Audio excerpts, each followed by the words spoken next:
La sonnerie du téléphone me fit détourner le regard du triste ciel de février, dont la couleur grise reflétait parfaitement mon état d'esprit. Je posai ma tasse de thé, désormais tiède, sur la table basse et pris l'appel. « Salut, c'est moi », répondit Tony à l'autre bout du fil. « Je sais, et je sais aussi pourquoi tu m'appelles. » « Bien, alors tu sais déjà que je ne pense pas que ce soit une bonne idée. » « Repose-toi, Kenzie. Reste à la maison pour être en forme pour le Grand Prix d'Australie. »« Je tourne en rond à la maison, Tony. Je peux travailler et je veux travailler, ne serait-ce que pour me changer les idées. » Le soupir résigné de Tony parvint à mes oreilles à travers la ligne. Les essais de Barcelone s'étaient terminés quelques heures auparavant.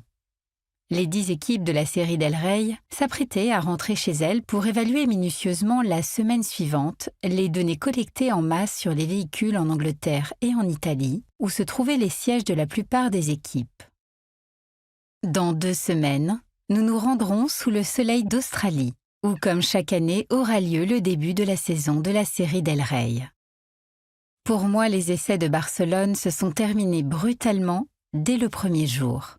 Après ma chute dont je me souvenais que vaguement, je m'étais réveillée au centre médical où l'on soignait ma blessure à la tête et mes éraflures. Mes côtes et mon genou avaient également été bien abîmés.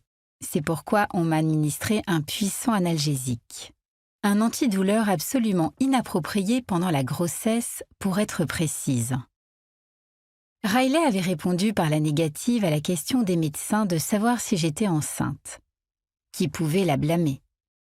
Après tout, elle était fermement convaincue que je n'étais pas enceinte après que nous ayons fait le test de grossesse ensemble, et qu'ensuite je n'ai plus jamais prononcé un mot sur le sujet en sa présence. Ni elle ni personne n'était au courant de ma découverte à la maison et du marathon de tests de grossesse qui avait suivi. Je l'avais gardé pour moi, et j'ai payé cher mon silence sur ce sujet.